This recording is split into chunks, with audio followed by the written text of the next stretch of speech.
Students, इस छोटे से क्वेश्चन को देखिए। इस क्वेश्चन के थ्रू मैं आपको फॉलोइंग एडजस्टमेंट सिखाने जा रहा हूँ। Adjustment for closing stock, adjustment for outstanding expenses यानी यहाँ पर outstanding wages, adjustment for prepaid expenses यहाँ पर prepaid salary, adjustment for depreciation यहाँ पर डेप्रिसिएशन वो मशीनरी पे चार्ज किया जाएगा, and adjustment related to interest on capital. ठीक है स्टूडेंट्स, तो आपको एक बहुत छोटा सा ट्रायल बैलेंस मैंने दे रखा है जिसके अंदर आपको स्टॉक दे रखा है ₹10,000। ये ओपनिंग स्टॉक है स्टूडेंट्स, और ये ट्रायल बैलेंस में ट्रेडिंग अकाउंट में आया करता है, ध्यान रखिएगा। ट्रायल बैलेंस से ट्रेडिंग अकाउंट में जाया करता है।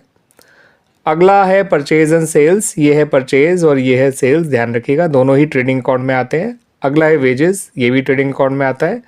अगला है सैलरीज, ये पीएनएल अकाउंट में आता है, प्रॉफिट एंड लॉस अकाउंट में। मशीनरी एसेट है, इनमें से डेटर एसेट है, क्रेडिटर लायबिलिटी है, डेटर का अमाउंट ये है, क्रेडिटर ये है, और फाइनली मैंने आपको कैपिटल दे रखी है। ठीक है, ये अमाउंट 60,000 है। बाकी सारे अमाउंट आपको क्लियरली आसानी से पढ़े जा रहे होंगे, और टोटल है ट्रायल बैलेंस का 1,80,000। ठीक है स्टूडेंट्स, अब आपकी जो एडजस्टमेंट्स हैं वो क्या क्या है देख लीजिए। पहला है क्लोजिंग स्टॉक, और आपको पता है स्टूडेंट्स की क्लोजिंग स्टॉक को कहाँ कहाँ शो किया जाता है, नहीं पता तो फिर जान लीजिए। ट्रेडिंग अकाउंट में क्रेडिट साइड और बैलेंस शीट में एसेट साइड। आउटस्टैंडिंग वेजेस को आपको एक बार वेजेस में ऐड करना है और बाद में लायबिलिटी साइड में शो करना है। सैलरीज प्रीपेड को एक बार आपको सैलरीज में से माइनस करना है और एक बार आपको लायबिलिटी साइड में शो करना है, सॉरी एसेट साइड में शो करना है, बिकॉज प्रीपेड सैलरी एक एसेट होता है, प्रीपेड एक्सपेंस एक एसेट होता है, दैट्स वाई। आपका जो डेप्रिसिएशन मशीनरी पे चार्ज किया गया है उसको एक तो मशीनरी में से माइनस करना है एसेट साइड में, और एक बार फिर आपको प्रॉफिट एंड लॉस अकाउंट में डेबिट साइड लिखना है। जो इंटरेस्ट ऑन कैपिटल आपको परसेंटेज में दे रखा है, पहले आप उसे कैपिटल पे निकाल लीजिएगा। 10% ऑफ 60,000 जो कि आएगा 6,000। फिर आप उसे प्रॉफिट एंड लॉस अकाउंट की डेबिट साइड में शो करेंगे, एंड देन बैलेंस शीट में आप कैपिटल में से ऐड करके दिखाएंगे। ये जितनी भी एडजस्टमेंट है ये सब दो दो जगह जाएंगी, ध्यान रखिएगा।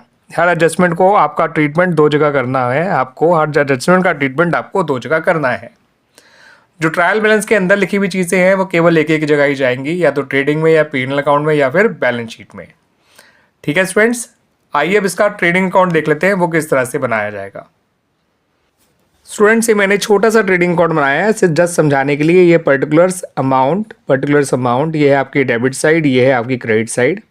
शुरुआत करेंगे ओपनिंग स्टॉक से जो कि है ₹10,000। फिर लिखेंगे परचेजेस जो कि है 40,000। फिर लिखेंगे वेजेस जो कि 15,000 है, और उसमें उसका आउटस्टैंडिंग वाला अमाउंट जो 5,000 दे रखा है वो ऐड कर देंगे, 20,000 हो जाएगा। बाद में इसको लायबिलिटी साइड लिखना मत भूलिएगा। क्रेडिट साइड में सेल्स लिख दीजिए स्टूडेंट्स। सेल है आपका 90,000, और एडजस्टमेंट जो क्लोजिंग स्टॉक दे रखा है उसे एक बार अभी यहाँ लिख दीजिए, बाद में एसेट साइड में लिखना मत भूलिएगा। फिलहाल ट्रेडिंग अकाउंट में इतनी ही चीज़ें आएंगी। ये टोटल हो गया 1,10,000, और ये टोटल है कि आपका 70,000। तो जो डिफरेंस है वो 40,000 का ग्रॉस प्रॉफिट आ गया, जो कि प्रॉफिट एंड लॉस अकाउंट में ट्रांसफ़र कर दिया जाएगा।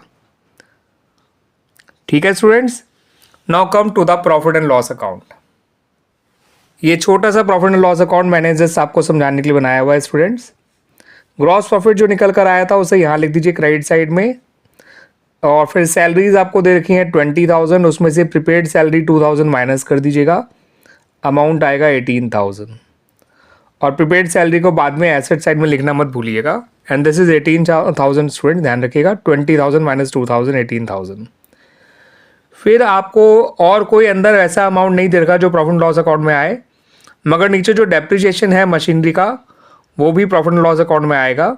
मशीनरी 50,000 की है, उसका 10% डेप्रिसिएशन 5,000 है, वो आप यहाँ पे लिखेंगे।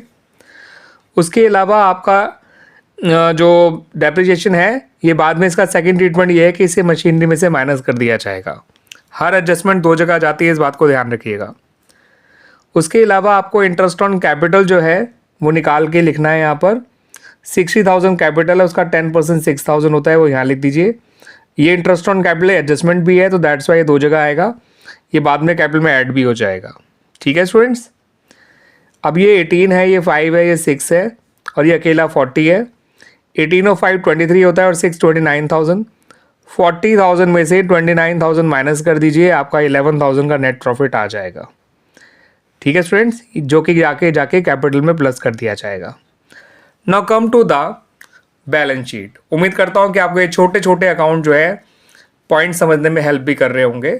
ठीक है स्टूडेंट्स, अब इस छोटी सी बैलेंस शीट को देख लीजिए। आपको लिखना है बैलेंस शीट एज एट 31 मार्च 2024, अगर हमारा करंट ईयर 31 मार्च 2024 को एंड हो रहा है।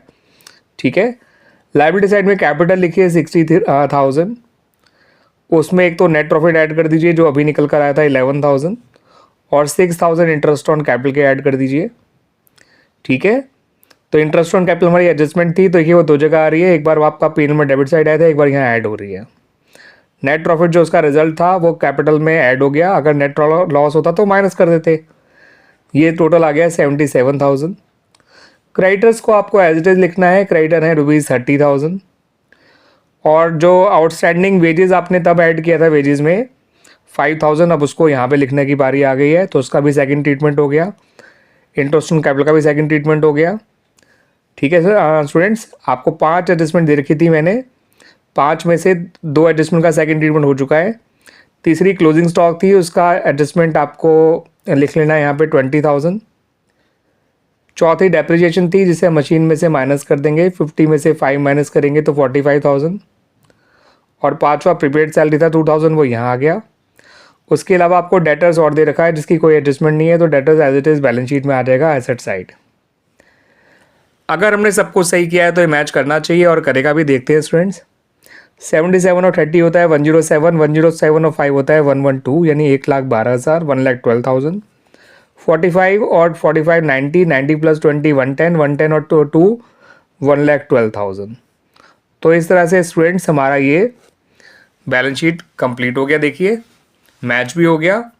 अगर आप सारी एडजस्टमेंट का ट्रीटमेंट बिल्कुल सही ढंग से करेंगे तो ये मैच करेगा ही करेगा, ऐसा हो ही नहीं सकता कि आपका वो मैच ना करे। हमारे यहाँ पर जो 5 एडजस्टमेंट हमने सीखी है, क्लोजिंग स्टॉक एक बार ट्रेडिंग में किया हमने क्रेडिट साइड, एक बार बैलेंस शीट में एसेट साइड, फिर हमने जो आउटस्टैंडिंग वेजेस था वो एक बार हमने जो है ट्रेडिंग में शो किया, वेजेस में उसको ऐड कर दिया था, और बाद में बैलेंस शीट में लायबिलिटी साइड शो किया था।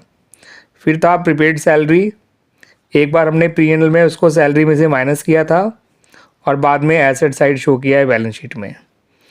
चौथा था डेप्रिसिएशन ऑफ मशीनरी, P&L में डेबिट साइड शो किया, और बाद में एसेट में से माइनस कर दिया, जैसे कि मशीन में से माइनस कर दिया। ठीक है, लास्ट था आपका इंटरेस्ट ऑन कैपिटल, तो एक बार P&L में डेबिट साइड आ गया था, एंड देन दूसरा सेकंड ट्रीटमेंट कैपिटल में हमने बैलेंस शीट में ऐड कर दिया था।